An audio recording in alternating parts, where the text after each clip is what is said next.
Good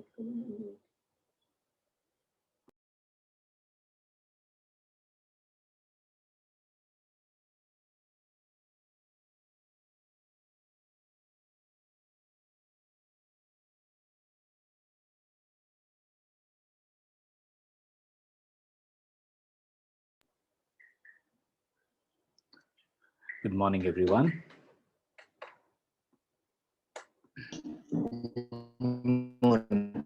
Morning, everybody. We'll wait for another 5 minutes. Let more people join, and then we'll start the session. Okay? Just another 2 minutes, maybe. So, Yes, sir.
right, students. I think we'll be getting late, so we'll get started.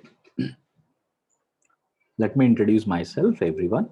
My name is Anil Kunkati,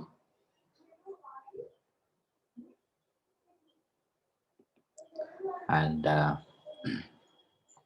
am an IIT Bombay graduate. I have been teaching chemistry for the past 14 years now. Well, I majorly deal with the physical and organic chemistry parts, and I think some of you already have attended few lectures. I suppose one or two students I've already seen. Yeah. Well, today's session is mostly based upon why we need to study chemistry in the first place. What does it help us? And more importantly, how is this going to help you score better when it comes to competitive exams? Whether it is an JE exam, whether it is a NEET exam, or any CET exam, for any exam for that matter, what are the basic things you must understand? What are the basic things you must know? Okay.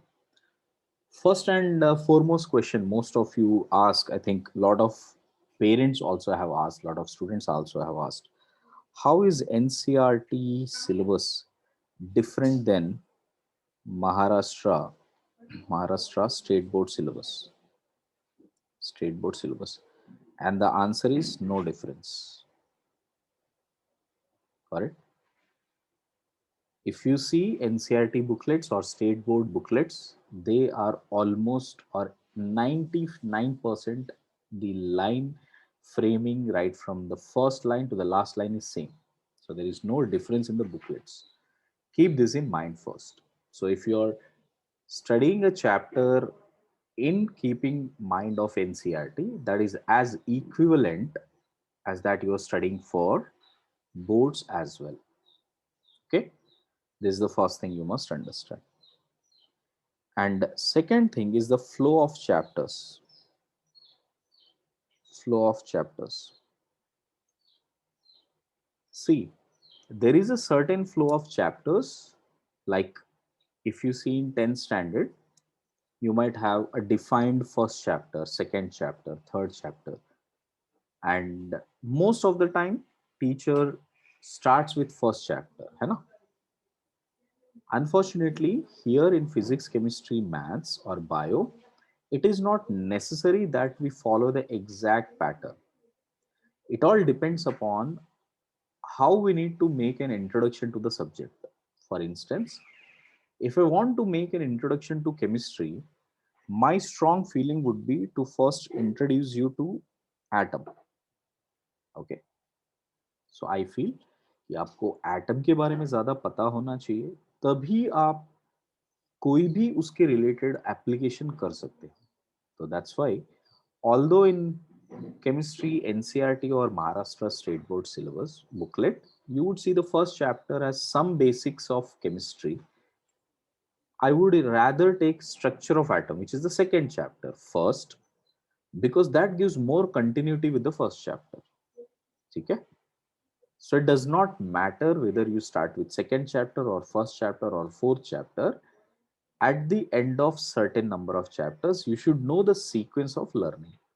That's why, to keep it more comfortable for the students, it's more useful to have a flow which is used throughout industries in India, okay? Throughout all the coaching institutes, throughout all the classes, you would see this is the regular flow. First structure of atom, then mole concept, then periodic properties, and it follows. Clear? That is the second question usually students or parents ask, like what is the why the flow of chapters is different, or why in state board the chapter is happening differently, here it is happening differently, something like that. So you will get an idea once the classes starts, you will get an idea like why this flow is very important for us. Okay. And the third aspect which most of you come across, like till 10th standard, I'm sure most of you have been preparing notes. I'm sure at least मैंने तो prepare किया था when I was preparing for IIT.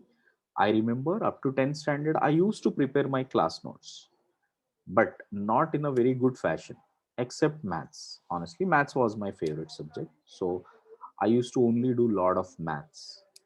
Okay. So I hardly used to maintain good class notes for science, which includes chemistry, biology, physics, right? I hardly used to maintain good notes there. And fortunately, till 10th standard, we always have guides. We know most of the questions are repeated in our exams. Most of the patterns are repeated. हमको पता है कि इसी type के pattern of questions board exam में आने वाले हैं. So we are pretty familiar with the idea and the concept of 10th standard exam. So it doesn't matter much कि आपने क्लास नोट्स अच्छे से मेंटेन किया है या नहीं किया है. But when it comes to competitive exams, especially for JEE and NEET, class notes is the most vital. So you got to maintain good class notes, correct? Because there is no guide or reference directly to tell you this is the best way to study for competitive exams. No, it is your class notes only eventually which will help you. Okay. So one thing, you would maintain your class notes. Class notes as in whatever that is been given to you in the class during the sessions, as well as what you will do in the do at home.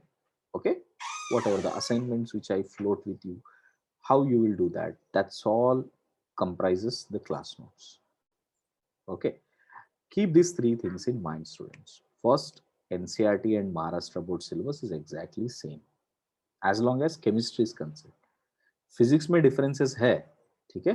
Physics में chapters का अदला बदली है, मतलब 11th के chapters 12th में है, 12th के कुछ 11th में है. बट केमिस्ट्री में ऐसा नहीं है. केमिस्ट्री में एनसीईआरटी के चैप्टर्स, महाराष्ट्र बोर्ड के चैप्टर्स बिल्कुल सेम है. फ्लो ऑफ चैप्टर्स थोड़ा सा वेरी होगा, बहुत ज्यादा नहीं, थोड़ा सा वेरी होगा. 2 का 1 होगा, 1 का 2 होगा कभी कभी. Okay. That is the second point. Third point is maintaining class notes. Here, now these are very preliminary things you must know from a chemistry point of view. Now, the next point I want you to learn is why chemistry. Now, coming into the serious matter, why we must learn chemistry. All right. Maybe we have learned as a science, in 10th standard कि science पढ़ना चाहिए, science में chemistry होता है, physics होता है, biology होता है, but we never encountered ourselves thinking like ये पढ़ने से क्या होता है, केमिस्ट्री पढ़ने से हमको क्या आइडिया मिलता है. Okay, is it going to help me in the real life? First of all, you understand one thing. Whenever you study any subject of science, you are trying to learn to simplify whatever that is coming in front of you in life. Simplification is the best answer. Got it? There are a lot of complex things which we will deal as you go ahead, in age, in life. Then you want to simplify those things, and that's what science does. The main intention of science is to simplify the things around us. Okay, out of which chemistry also simplifies certain aspect. Correct? अब इसको समझाऊं कैसे मैं? देखो, इसको एकदम simple terms में बताता हूँ. Correct? Maybe I'll take two things here. Correct? So you guys can just point out here. See, I have a small pan here, okay, in which I eat some fruits or something. Okay, so I think all of you can see, and it has a color. So it has a small pan, or rather I would say a bowl. So this is a bowl, a small bowl, and then I have a water bottle in front of me. Okay, now what if I ask you, a simple question, students? Imagine I have a glass or a bottle of water, and I have a bowl in front of me, right? So this is a bowl and this is water. Now, just by looking at it, and my bowl was yellow color, right? So I'll just point that out as well. So my bowl was yellow color like this. Yeah.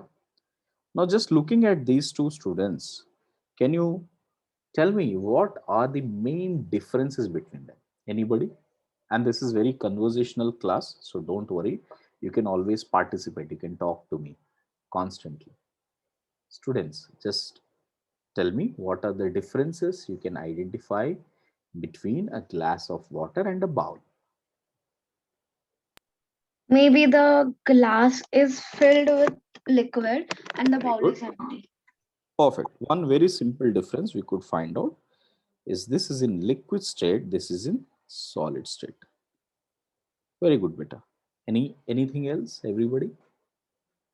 Sarthak, yes, please go ahead, beta. Anybody? Students, please let me know what all differences you are able to find it. You can unmute and speak, everybody. The size of the object. Size of the object. Wonderful. So we can have various sizes here, right? So sizes are different in both the cases. Perfect. Anything else? Colors. Colors. Very good. So water is colorless. Okay. You all are allowed, beta. You can, Sarthak, are you able to not hear? Are you not able to unmute? Yeah, I made you unmute. Yeah. So yes, one more thing which we can see is color. This is colorless. Water is colorless, and this is a yellow color bowl. Right.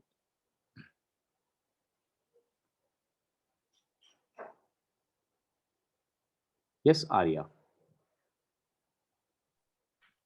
In water, the molecules are not so closed, but in bowl, they are very close. They are very attracted. Well, right. Molecular interactions.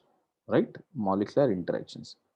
Molecular interactions do decide the states of matter. Correct. So molecular interactions are the reason for different states of matter. One is liquid, one is solid. है ना? Right. So I think more or less इतना difference find कर ही सकते हैं हम लोग, right? इसमें Yes. इसमें हम लोग को बहुत ज़्यादा साइंस या इंजीनियरिंग या कोई मेडिसिन बैकग्राउंड तो नहीं चाहिए. Which means these are very layman differences. These are very layman differences. कि ये तो कोई भी बता सकता है ना, कि आप किसी से भी पूछोगे. Even my son who's just studying in first standard, if I ask him, he will tell that these are the differences, है ना. But then how this is related to chemistry? Now, the major thing what chemistry answers here is why. The question which answers is why. And that's what you should be looking out in chemistry. You should look out for that idea that why water is in liquid state, why this bowl is yellow color, and why it exists as a solid form, right?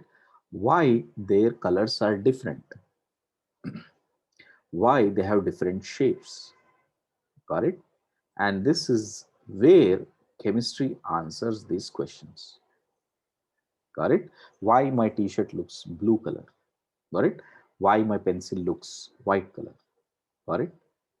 All of these questions are answered in chemistry, or rather, this is what you are looking out in chemistry. Clear, everybody? So, we are trying to learn a scientific justification. We're trying to learn a scientific justification occurring around us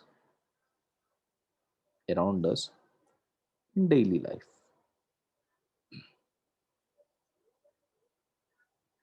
So in our daily life, what are the things which are occurring around us and why they are happening is what we will be learning around.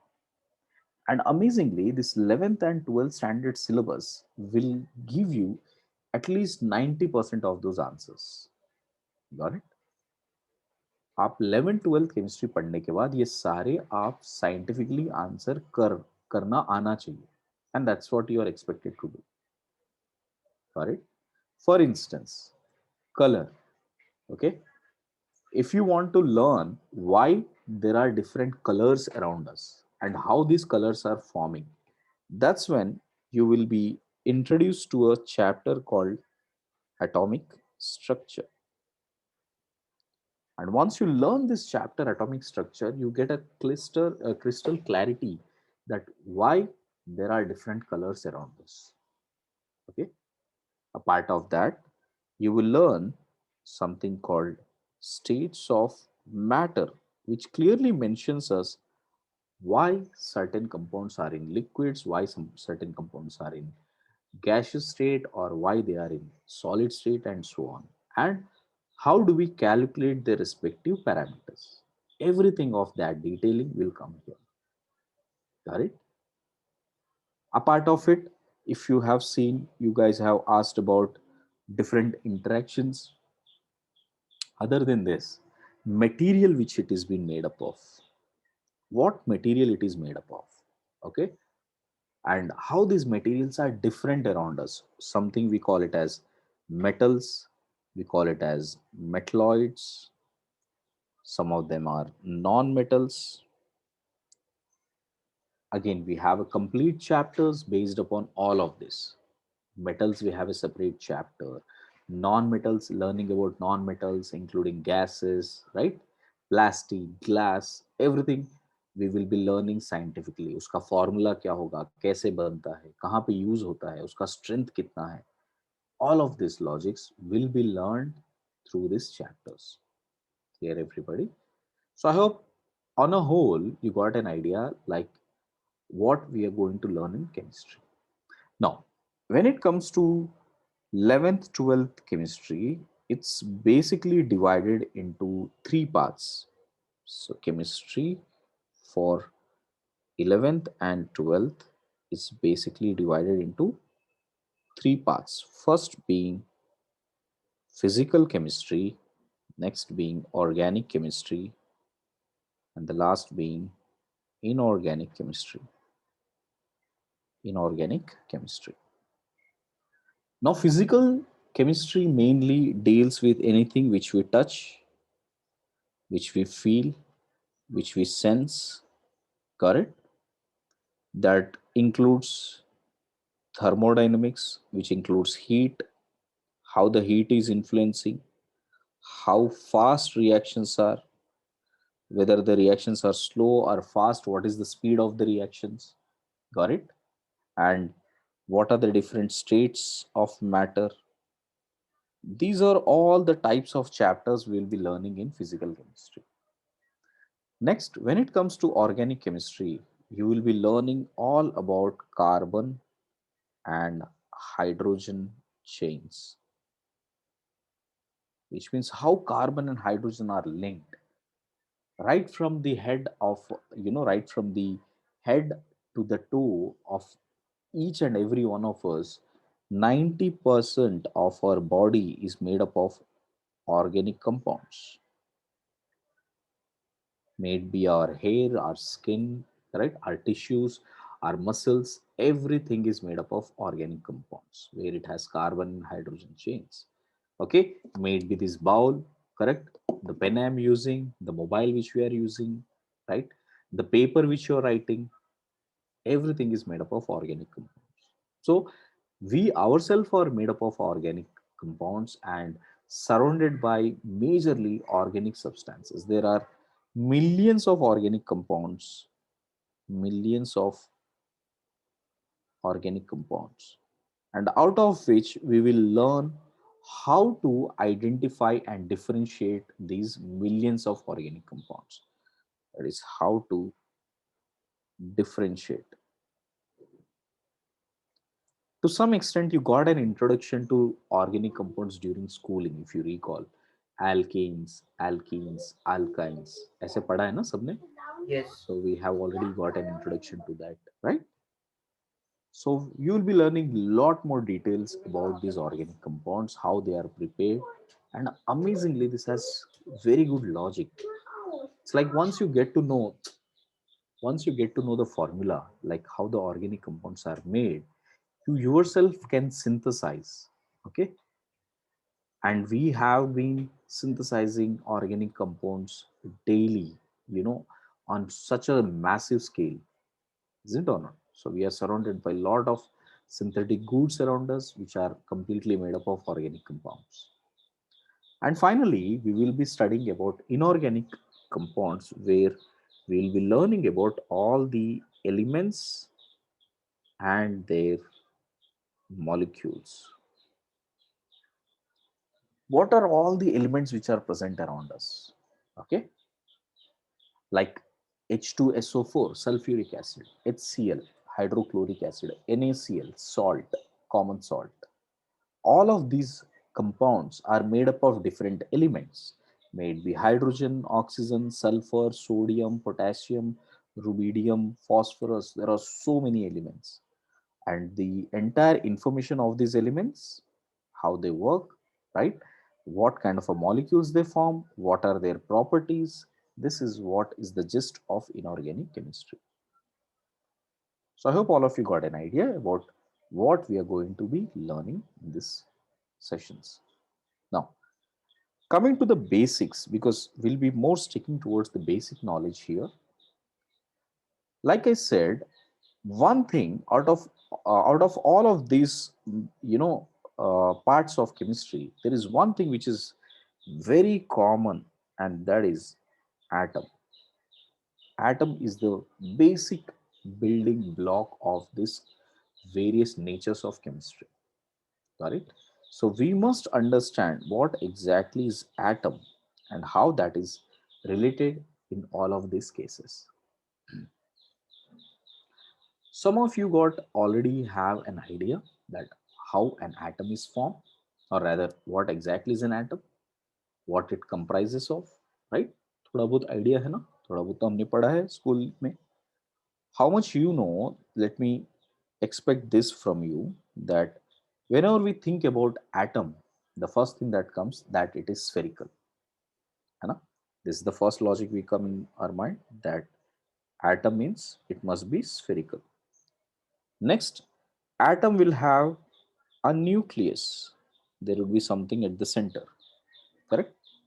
And this dot which you have at the center is what we call it as nucleus. This is the logic we know. Then we know that these type of atoms would exist here, and these type of circles will exist, not just one. There may be a lot of circles like this within the atoms, and these circles which I'm drawing here like this, these circles are what we call it as orbits. These are what we call it as orbits. And electrons are the subatomic particles which are found to be moving in these circles. They are moving in this circle. So if you find these dots, we say these are electrons, and electrons are negatively charged particles, right? And nucleus does comprises two types of subatomic particles. One is neutron, the other one is proton. Okay, right. Everybody just give me a thumbs up. How many of you know this? How many of you know this basic terms of atom? Everybody, right? 1, 2, 3, 4, 5. Okay, so I guess most of you, right? Arya, Prajakta, Rupali. So I hope all of you are clear, beta, about these basic terms. Atom, जैसे ही atom के बारे में आएगा दिमाग में क्या आना चाहिए कि ये स्फेरिकल है, इसमें एक न्यूक्लियस होता है जिसमें न्यूट्रॉन और प्रोटॉन प्रेजेंट होंगे, it is surrounded by orbits, और ये ऑर्बिट्स में इलेक्ट्रॉन्स होंगे जो इलेक्ट्रॉन्स नेगेटिवली चार्ज होते हैं. And when it comes to protons, protons are naturally positively charged. So protons are positively charged. This is the next thing which we know. Okay, so this is the basic idea of an atom we must have. Knowing this basic sense, we need to learn कि ऐसे atoms different कैसे हो सकते हैं. How two atoms can be different? Well, two atoms are different to each other based upon their number of protons and number of electrons. Is that clear? So the basic or the fundamental difference which you will find between two atoms is their number of neutrons. Okay, so that is the next important term. Like I said, the fundamental difference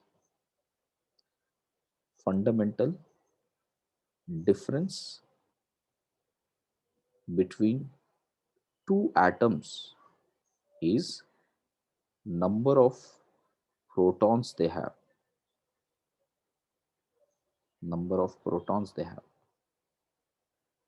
And as the number of protons changes, the nature, the atomic property, correct, and the atom itself is different.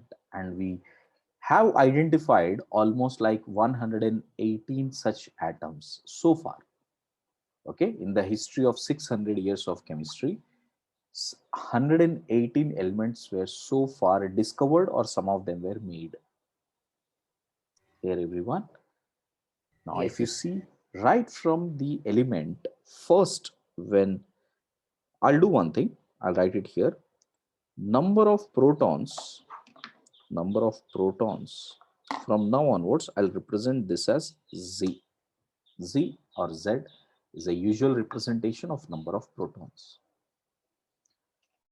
Now, as the Z value changes, we will have different atoms. So if Z value is 1, we say this is hydrogen atom,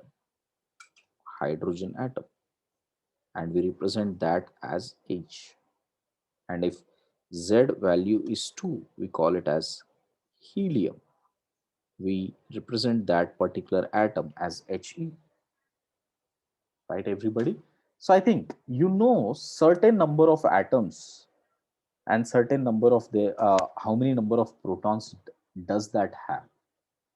So this is the next important logic I want you to understand, that given the element abbreviation, this is just the abbreviation which we are using, we must be able to recognize what is their number of protons it has. And amazingly, because atoms are neutral in nature, if you have x number of protons, then we are expected to have x number of electrons also. So for a neutral atom, we know number of protons and number of electrons would be same. So therefore, if you have simple elements here, and if you have atomic number, atomic number which is Z, if you see this variation, then the most used elements is what I'm more emphasizing on: hydrogen, helium, sodium, okay, carbon, nitrogen, oxygen, sulfur, potassium, calcium, right? These are the ones which we'll be using most. Other than that, few more in the second line which we'll be using.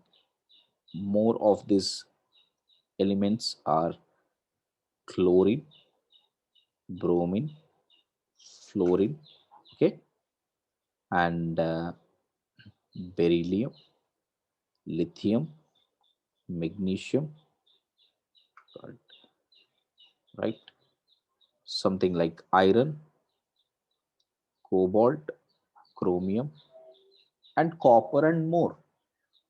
In short, beta, most of the elements we'll be dealing in chemistry are between 1 to 30.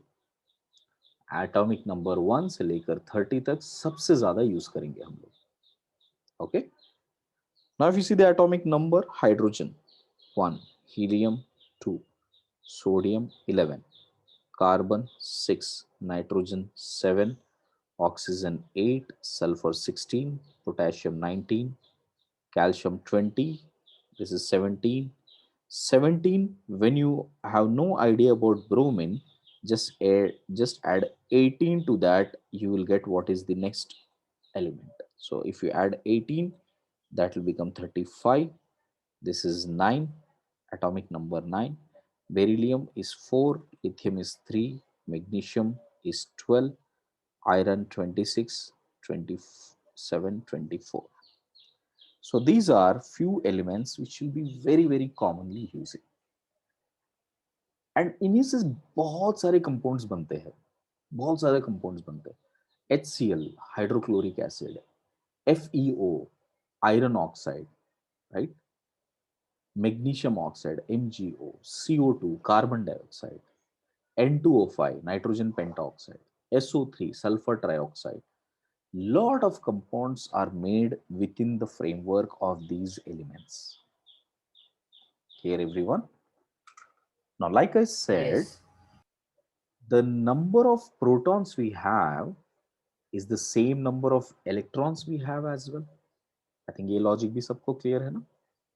So for a neutral atom, same number of protons, same number of electrons we have, right? So if these are the number of protons and same number of electrons are present, the next thing is about how they are configured. The next important aspect we should look out for is how they are configured in general. Okay, that's what I would call as the next important point, that the configuration of elements. Configuration of elements. For instance, if you take hydrogen, in the very first orbit, it has one electron and one proton. That's it. Now, when it comes to helium in the first orbit, here there are 2 electrons, and in this we have 2 protons. That's it. That is about helium. Like this, if you keep looking out for every different element, there is a certain pattern you will identify. Okay, what is the pattern? That first orbit can hold maximum 2 electrons. Second orbit can hold 8 electrons. Third orbit can hold 18 electrons, but it will hold 8. After that, it will go to the next orbit. So what I meant to say, I'll start with taking a little bit more intense or bigger atoms like sodium. Sodium, if you see, this is nucleus. It has the first orbit here, next second orbit, and then it has third orbit. Now, if you look at it, the first orbit has 2 electrons in it, electron 1, electron 2. The second orbit has 8 electrons in it, 4, 5, 6, 7, 8. After completing this 2 and 8, the next element will go to the third shell or the third orbit, and this will be the number of electrons present in it. Clear? And the one which I highlighted, the last electron here, if you see the last electron which I highlighted, the last shell, this is the last orbit, which we call it as valence shell or orbit. Valence shell or orbit. The last orbit is termed as the valence shell or the valence orbit. And the number of electrons present in it is what we call it as valence electrons. They are termed as valence electrons. So from here, the next important logic what we need to learn is that how many valence electrons sodium has. Students, tell me how many valence electrons sodium has? 1. Perfect. So only one valence electron it has. Hydrogen. Hydrogen has how many valence electrons? One. One. Because it has only one orbit. It has only one orbit, one electron, that itself would become valence electron. Got it? So the pattern you should look out for the distribution of electrons. The pattern of distribution of electrons should be first orbit should get 2 electrons, next orbit should get maximum 8 electrons. After that, again we should get 2 electrons, then we will do 2 electrons, correct? And then we will again get back to this orbit and do another 10 electrons. Got it? This is a pattern you should look out for. Up till 1 to 30, these many orbits will fulfill. How? I'll tell you. See, this is first orbit. I'll write it as N1. Second orbit N2. Third orbit N3.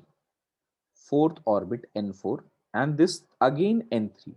You have to fill it backwards also. We will be filling first 2, 8, 8, 2 and again 8 inside. Let me show you diagrammatically. Suppose if we talk about the distribution of electrons, see this first few electrons, I'm sure everybody is aware of how the filling is.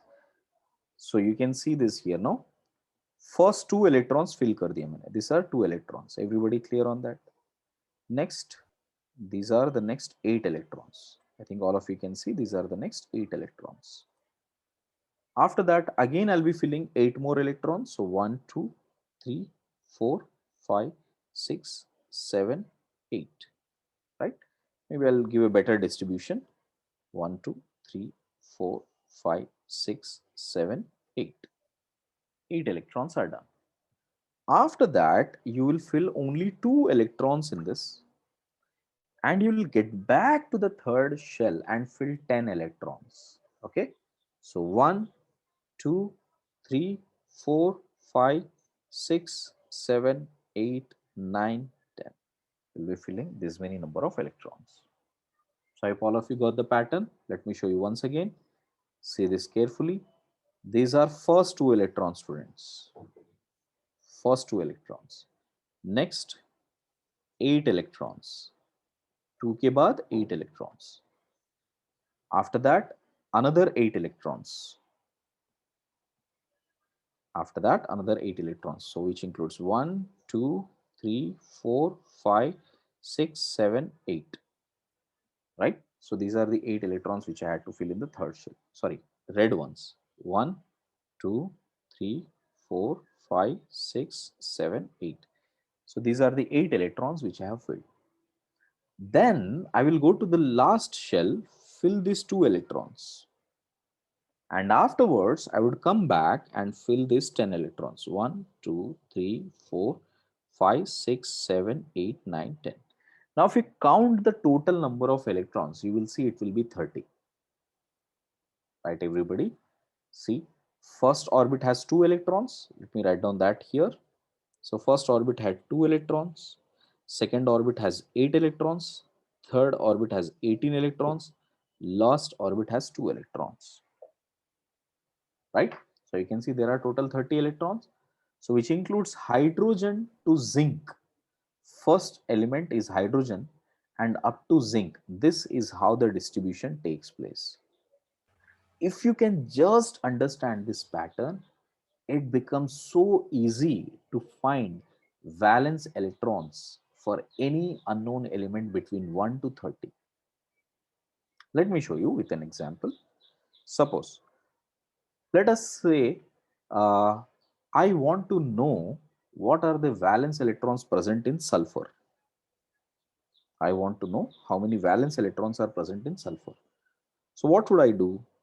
All I know, the atomic number is 16. So the first thing I'll do is distribute by orbits 1, 2, 3, 4. These are the first 4 orbits.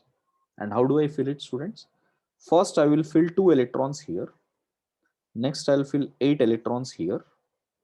Again, I'll fill 8 electrons here. But by this time I'm filling, I'm already reaching 18. Hai na? So which means I can't fill all 8 electrons here.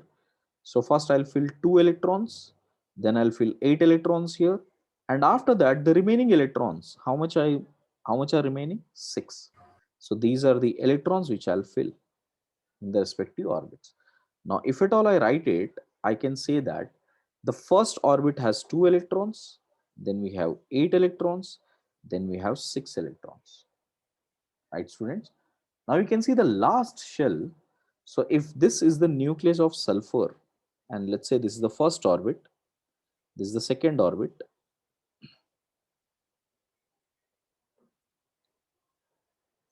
let's say this is the second orbit, and then we have this as the third orbit. The first orbit has 2 electrons in it, the second orbit has 8 electrons in it, the third orbit has 6 electrons in it. Now tell me how many valence electrons sulfur has? 6. 6. Right. So valence electrons. So sulfur has 6 valence electrons. So I guess this is easy to identify, students. Yes. From 1 to 30, I hope all of you figure out what are the valence electrons, how many number of electrons are present in the outermost shell for every atom. So what are the things you should learn primarily to start off with chemistry? Honestly speaking, I would suggest everybody to get familiar with 1 to 30 elements. 1 to 30 elements. What are those elements? What is their abbreviation? What is it used like? And second thing, their distribution of electrons. In the first shell, second shell, third shell, how they are distributed. Okay. Third, figuring out valence electrons. See, the valence electrons is a very important logic that explains a lot of things about bonding. Okay. So I want all of you to start writing from here, everybody. Then we'll go ahead. First write chemistry in 11th, 12th. What are the topics we will come across? Physical, organic and inorganic. Got it? And then you can start writing from what is an atom? What are the prerequisites which we need to know for this course? Please write. Like I said, everybody, please maintain this as a class notes. It will be very useful going ahead. because whenever you want to revise, your class notes is your only Bible. Okay.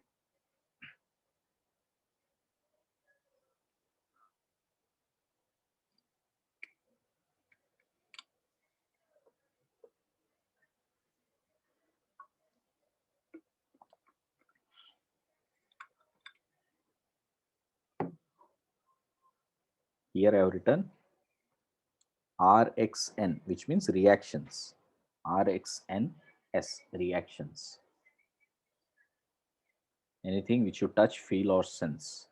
What is the thermodynamics behind it? Fast reactions. What are the states of matter? Carbon plus hydrogen chains. 90% of the compounds, millions of organic compounds. How do we differentiate? This is what we are learning. What are the elements and their molecules? That's what we are learning from inorganic.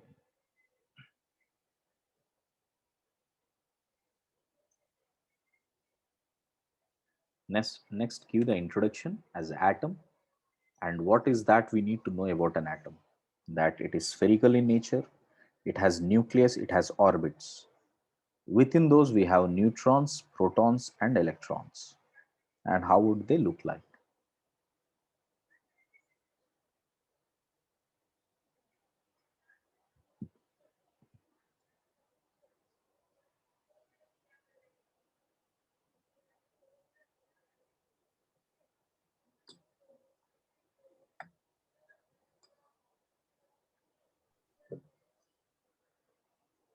Excuse me, sir. Yes, Arya, tell me, beta. What to represent in notebook means what to. Class notes. What have told you that much only, na? Today you have told us that only. Yes, beta.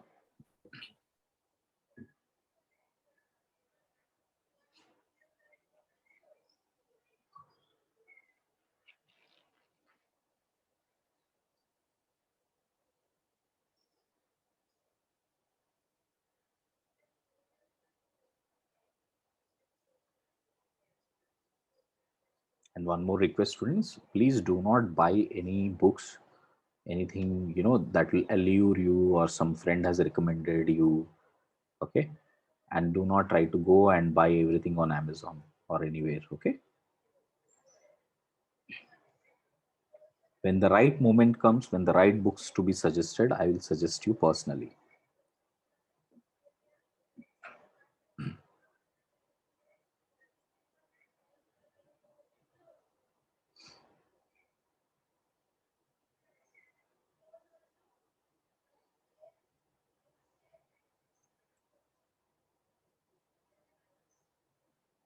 Please write on this, everybody. The fundamental difference between two atoms is the number of protons they have. Number of protons is represented by Z. If Z is 1, Z is 2, these are the names. Okay. And these are the usual abbreviations of most of the elements which we regularly use.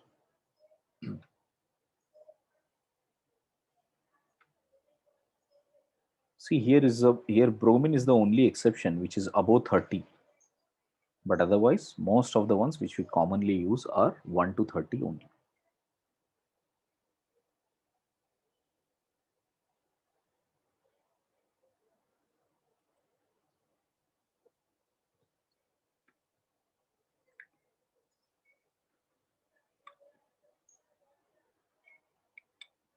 Just give me a thumbs up once you're done with it, okay, everyone? Up to this point, if you're done, just let me know. Aryan, Arya is done. Others?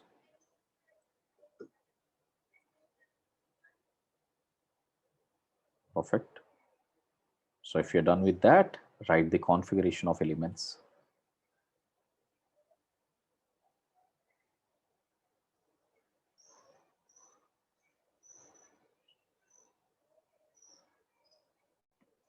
Satak, are you able to unmute yourself now? Satak. Yes, sir. Okay, perfect, beta.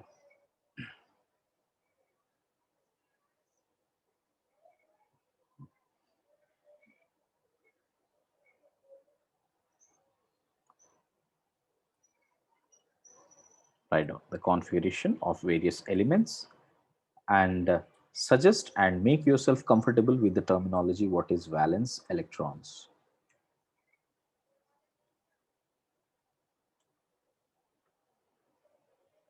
And see the pattern of filling of electrons. 2, 8, 8, 2, 10.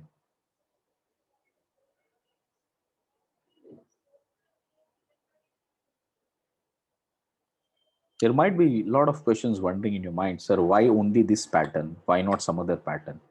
This is all we'll be slowly revealing throughout the chapter, okay? Once we disclose into the main chapter, these are just the basic fundamentals, okay?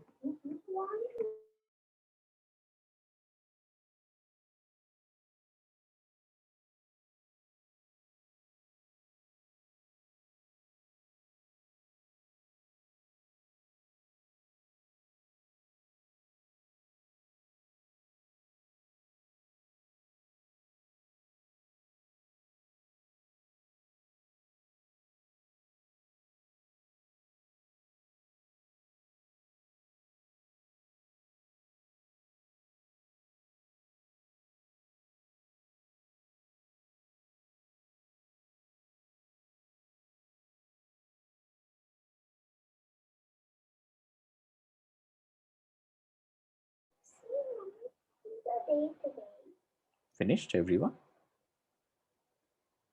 Write an example of sulfur.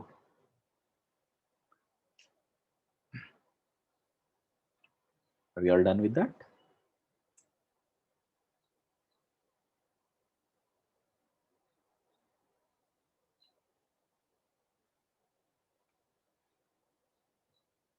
Just give me a sign, everybody, if you're finished.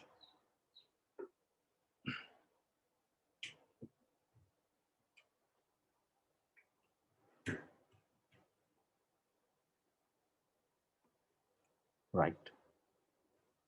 2, 3 others. Namrata, Nikita, Prajakta, Pranav. Yes. Right. Now, students, what we will do, we will go back to the same logic of trying to figure out how many valence electrons we will have this time for the same elements. For the same elements this time, I'm changing the table pattern, that's all. Instead of atomic number, now I want you to understand valence electrons. How many valence electrons we have. Okay. Without writing the configuration, we'll simply try to figure out what are the valence electrons in all of these cases.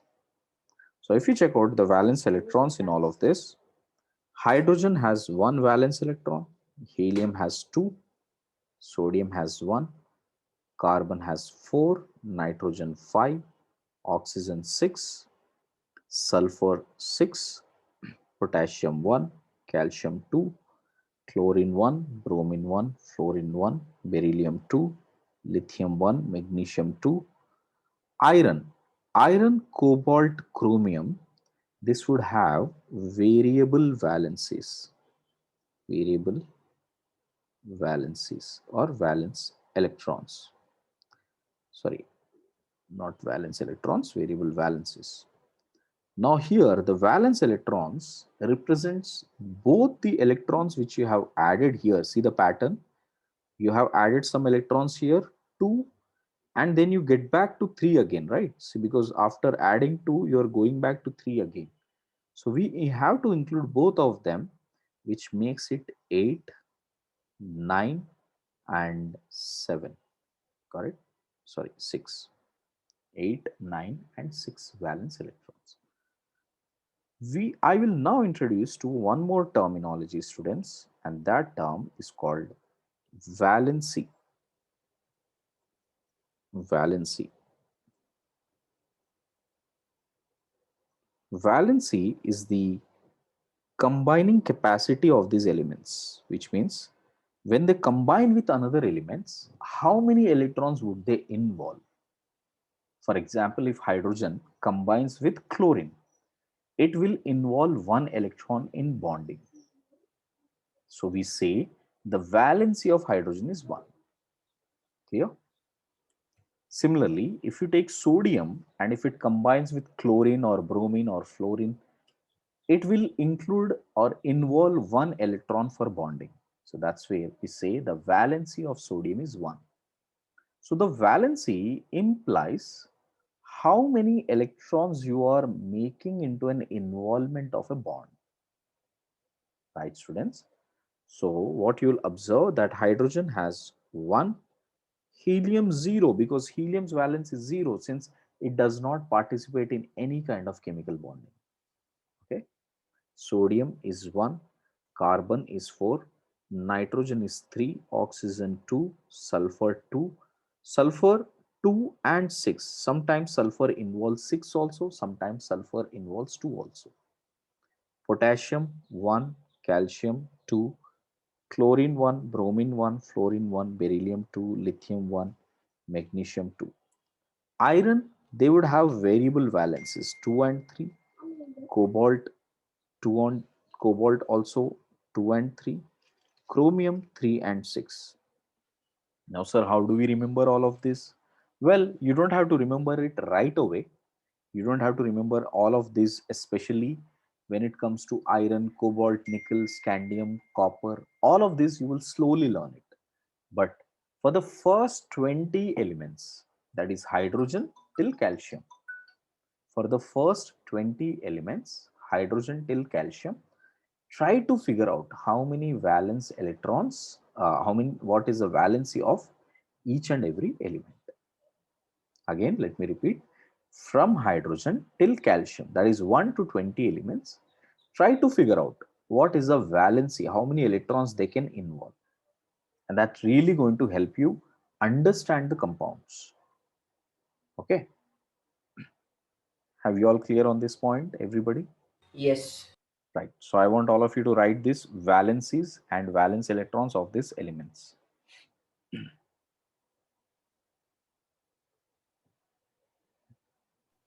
Sir, Yes, Bill. what's the difference between valence electron and valency? Valence electrons is the number of electrons present in the last shell, while valency is when chemical bonding happens, how many electrons out of those valence electrons they are involving. Okay. So for instance, Yes.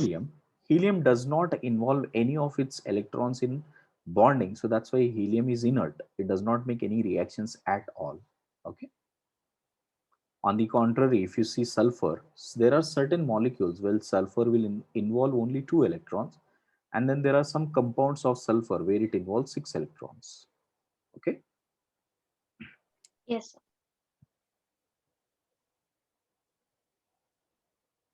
So let me just write down that as a note. Valency is the combining capacity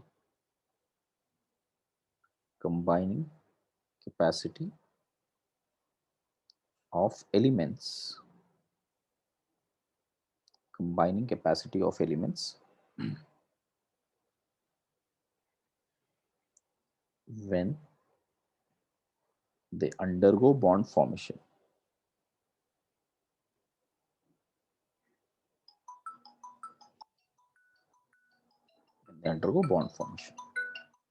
Just a minute, students, finish writing this.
Yeah, sorry guys, I was on a call. So have you all made a note?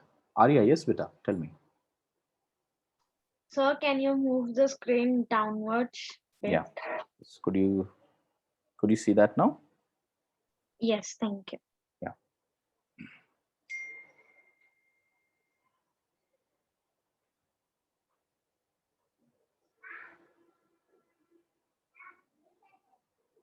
Let me know once you finish it, okay?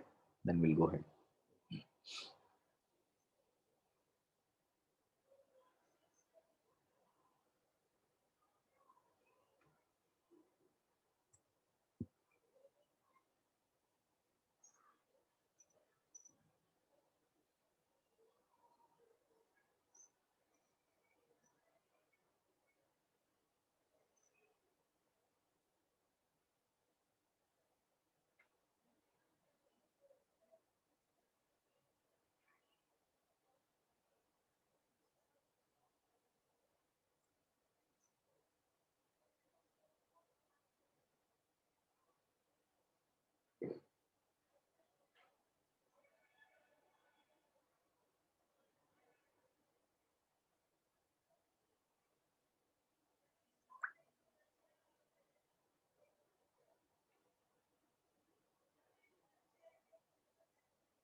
Done? Okay, fine. Now listen up, students. Let me pose you some simple questions. You answer this, you try to answer it. What are, how these are different? I'll write NaCl, HCl, NaOH. How these three are different to each other? Well, all these are molecules. Let me clarify that first again. All of these are simple molecules, right? And they are combination of one another. Do we have certain names for this type of compounds? What is the difference between these three? Everyone? The both of them are combined with chlorine and one of them is combined with hydrogen. Perfect. Mathematically, it makes sense. There is no issue with that. What you said is absolutely right. But logically, when you talk to them, right? When you say HCl, okay, let me give you a hint maybe. HCl, we usually say HCl is an acid, isn't it? Likewise, if HCl is an acid, what is this and what is this?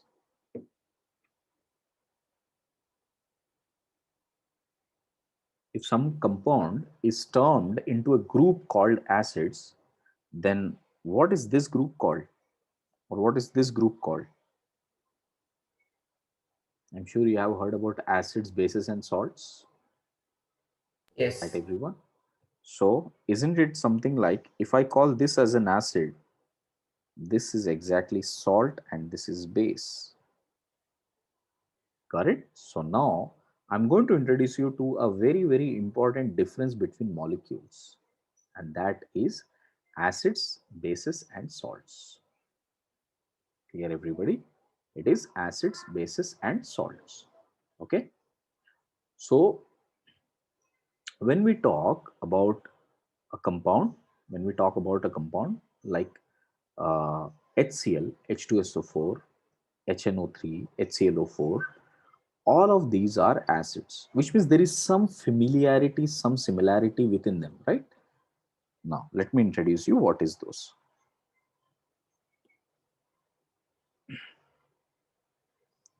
Substances can be classified as acids, bases, and salts. First, let me tell you what is an acid. Acid is anything which can release H plus ions in water. So if you would see in water, HCl will convert into H plus and Cl minus. So you will have high concentration of H plus ions. When you have high concentration of H plus ions in the solution, we call HCl as an acid. Got it? Now that brings to the important terminology that if at all I write HCl in bracket L, L means liquid state. And L, if you take it as a pure solution, we can't say anything about HCl. So acid and base is a relative term. आप पानी में डालने के बाद ही उसको कह सकते हो कि वो एसिड है या नहीं है. ये लॉजिक समझा सबको? If you simply Yes. say HCl, we cannot say it is an acid. If it is written this way, check properly. HCl AQ. AQ means aqueous solution. कि पानी में हमने डाला तो वो एसिड बन जाएगा. Okay. So amazingly, our stomach generates around 3 to 4 liters of HCl acid every day. Got it? इतना ज्यादा एसिड प्रोड्यूस होता है बॉडी में. और वो एसिड किस लिए चाहिए? Acid is a very important substance to break carbohydrates. आप जो भी खाते हो, may it be rice or wheat or all the vegetables which we eat, they are complex carbohydrates and proteins. To break them and release the energy out of them, we require acids. And stomach का lineup जो है ना, that is a sack full of HCl acid. And HCl is a very strong acid. अगर वही acid आप बाहर हाथ पे, if you just try to put it on your fingers, right, it will burn your finger, or rather it will completely melt your finger and leave with the bones. That strong it is. But then sir, stomach में कैसा survive हो रहा है? That's a completely different issue. It is in a dilute form. Got it? When it is generated, we have a lot of water to support it. Got it? But otherwise, you will have a lot of acid being produced in the body. Clear? So and to neutralize that, sometimes we say, right, हमने थोड़ा fried stuff ज्यादा खा लिया, कि McDonald से कुछ burger खा लिया, या हमने केएफसी से चिकन ज्यादा खा लिया, या कहीं से हमने कुछ अच्छा चाइनीज आइटम खाया जिसमें ऑयल ज्यादा है. So then we feel little bloated or something more acidic in stomach, right? So what do we do immediately? हम लोग क्या करते हैं सब लोग? We'll take ENO, right? We'll take ENO, or we'll take Soda. something like soda. Very good. So we'll take Gelucils. We'll take Milk of magnesia. milk of magnesium. Very good. That is what we call it as antacids. Okay, which is nothing but anti-acids. So we'll take antacids, right? So what does that antacid do? उसमें base है. उसमें base है. Base is what? Something which releases OH minus. So a base is something like NaOH. The minute you put it in water, it will become Na plus and OH minus. You can take like milk of magnesia, which is magnesium hydroxide, that will convert into Mg2 plus and 2OH minus aqueous. This is the base. And why do we consume this base? That this base will go into the stomach and neutralize the excess amount of acid which is formed to get H2O. React with H plus to make it as H2O again. Clear on this logic, everybody? Yes. Right? That's what bases are used for. So there are 3 very, very important compounds. We must always classify them: acids, bases, and salts. अब ध्यान से देखो बेटा. When we treat something like NaOH aqueous plus HCl, in the body, in the stomach, we have produced HCl. आज थोड़ा खाना ज्यादा हो गया है, ओके, कोई पार्टी में जाकर आए हम लोग, ज्यादा खा लिया, HCl ज्यादा प्रोड्यूस हो गया, उसको न्यूट्रलाइज करना है. देखो NaOH बहुत ही ज्यादा स्ट्रॉन्ग बेस है, इसके लिए ज्यादा स्ट्रॉन्ग बेस नहीं लेते हैं. Magnesium hydroxide is relatively better. But anyways, if NaOH and HCl has been treated, you will get NaCl and H2O. So the result of an acid-base reaction is always salt and water. I hope now you understood what is salt. So salt is just a result of acid and base. Clear, everybody? Okay. So just give a note of this, everybody. Right? Substances can be classified as acids, bases, and salts. So when it comes to acids, I'll just write it as a note. Okay, which increases H plus ion concentration. Here base is something which increases OH minus ion concentration. OH minus ion concentration. Salt is result of acid base reaction. Make a note. Substances can be classified into these three kinds: acids, bases, and salts.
Finished, everyone?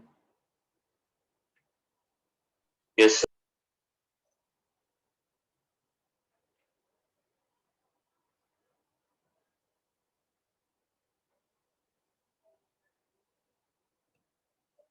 Right. Now, why this is important? We will be able to name them because acids, bases, and salts are all the compounds. These are the major compounds we'll be coming across in our daily life. And we should know how to talk to them, right? How do we need to name them? For example, here, I'll show you some of the formulas, simple formulas here. NaCl, we have Na plus, which is a positive charged species, Cl minus, which is a negatively charged species. If you combine both of them, I will get NaCl. I will get this as NaCl. And NaCl, what do you name it? We write it as sodium chloride. We name that as sodium chloride. Similarly, I have Na and CO3 2 minus. And this has 1 plus, but this has 2 minus. But a molecule will always have equal positive charge and equal negative charge. To make that, I will write it as Na2CO3. Got it? Like that, I want all of you to do the formula first. How to name it, I will help you. First, I want all of you to write down the formula. Give the heading as write the formula and name of the compound. And first, make a note of this 1, 2, 3, 4, 5, 6, 7, 8, 9, 10. Up to 10, I want all of you to write the positive radicals, negative radicals, and their formulas.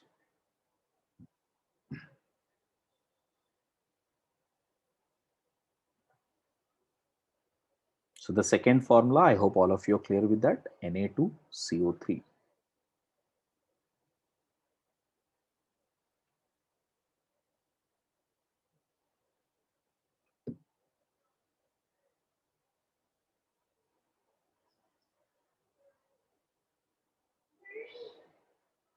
Done? Okay, students, start giving me the names of the rest of them. Formulas of the rest of them. What is the third formula? Everybody? Anybody who has done it? Al. Al3PO4. Why 3 beta? This already has 3 charge ना, इस पे भी +3 है, यहाँ पर भी -3 है. So we do not need to multiply that 3 again, right? So it will only AlPO4. Correct? Because charge is balanced. Next, fourth one, anybody?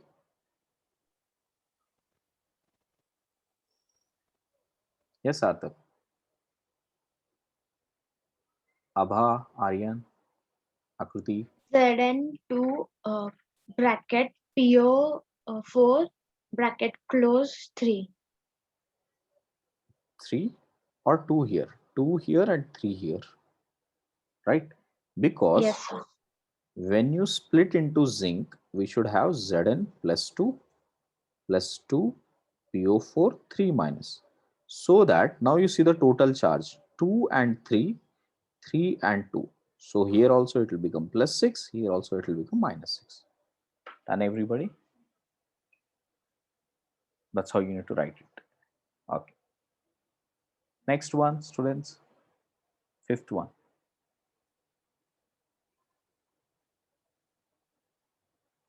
CaNO3 whole bracket 2. Very good. CaNO3 twice. Calcium nitrate. How the naming is coming, I'll reveal you in some time. First, learn to write the formula. Next, sixth one.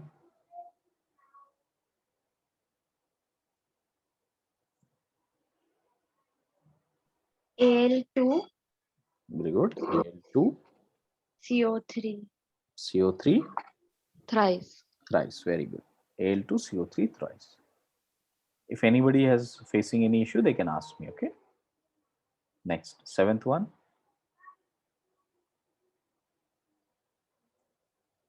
K2SO4. Very good. Simple. That is K2SO4. Eighth. Same thing. Ammonia NH4 twice SO4. Just like the above one. Overall, NH4 will come as twice and SO4 2 minus. Next, ninth one. NIS. NIS. That's it. It's simple. Nickel sulfide. 10th. Al4C3. Right. Al4C3. Very good. Okay. Rest of the compounds, I would suggest you to finish on your own. Okay. Finish on your own. Now, before getting into the naming, I want you to understand one thing, students. Acids can be classified into two types. Acids can be classified as two types. One is direct acids.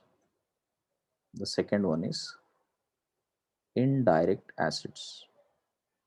Within the direct acids, we have again two classifications. Correct. Here we have oxo acids or we have hydra acids. Correct.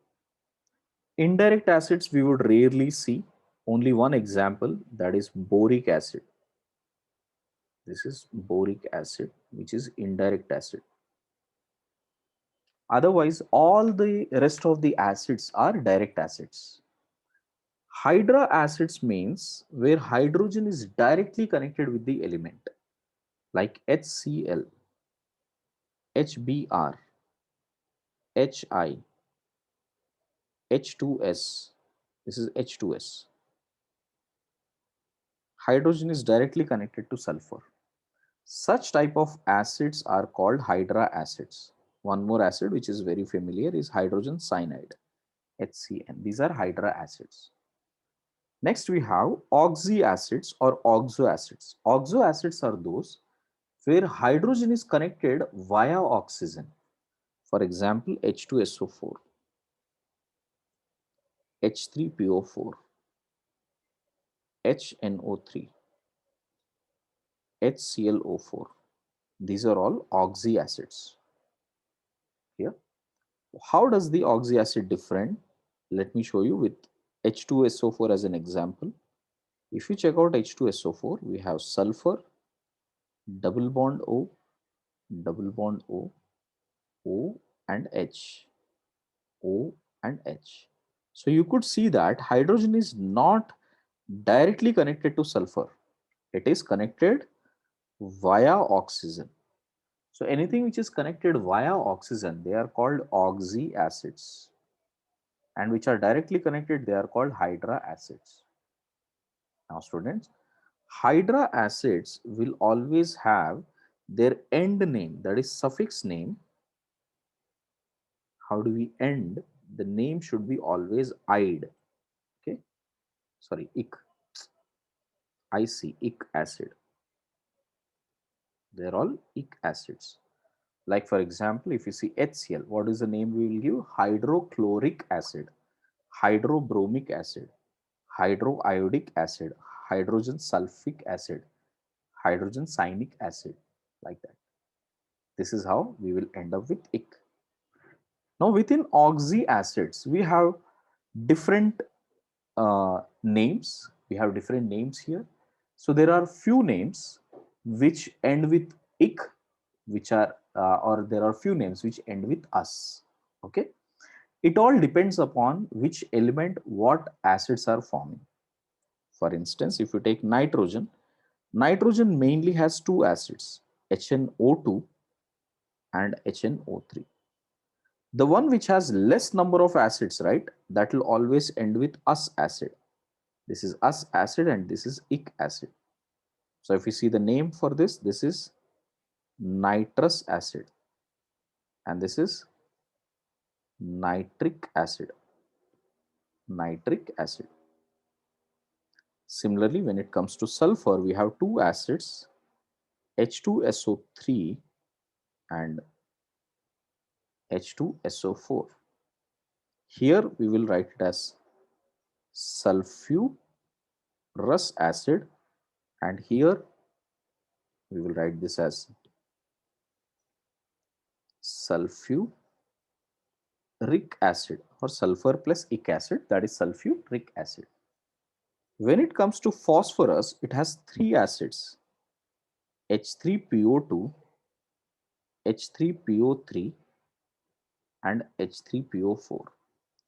Now you might wonder, sir, we have learned us and ic only. If there are three, then what do we get?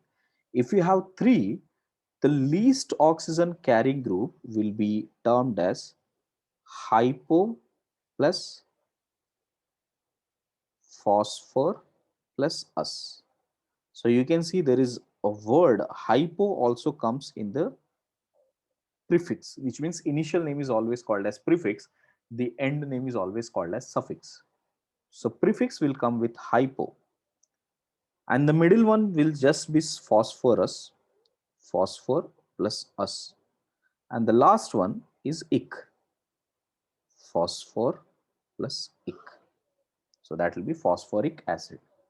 Last, chlorine, we have 4 HOCl, right? I'll write it as HOCl here, HClO2, HClO3 and HClO4. Now first two here are named after us. The first two are named as us as the suffix. The next two, which have higher oxygens, usually have the name ic. So this would be end up with ic. So therefore the name here would be hypochlor plus us, and this is simply chlor plus us, chlorous acid. This will be chlor plus ic, so chloric acid. And the last one is per. We will add one term called per. Prefix we will add always with per, per chlor plus ic acid. Now if you name all of them, see how would I name them? First one, nitrous acid. Second one, nitric acid. Next one, sulfurous acid. Next one, sulfuric acid. Hypophosphorus acid, phosphorus acid, phosphoric acid, hypochlorous acid, chlorous acid, chloric acid and perchloric acid. Dear students, don't worry how to formulate it. As of now, I would suggest just make a note of this because we will be running out of time. So next class, I'll be discussing in detail about when to use us, when to use ik, and using this terminology only, we will have the names of all the salts. All right. So first, make a note of this, everybody.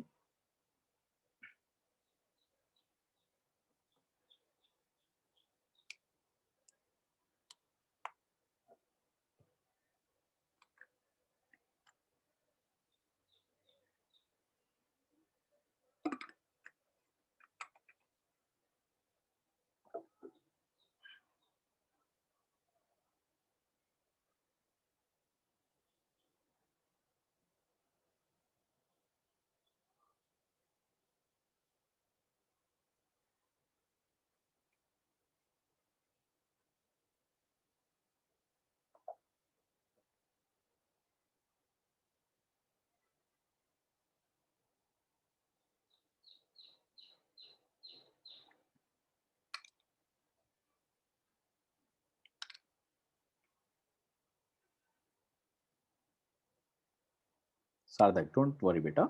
First, make a note of this list. Next session, I'll tell you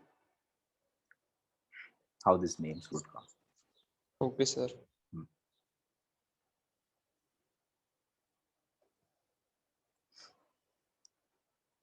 Okay, those who have finished can leave the session, attend for the next session. Thank you, sir. Okay, beta. Have a good day. Thank you, sir. Okay.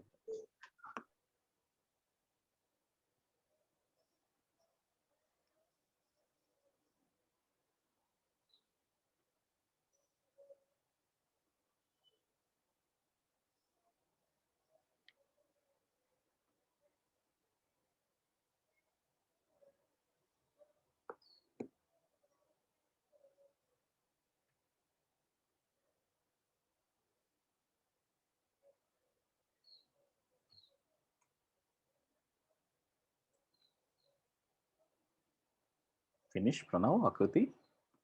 Can I end the session?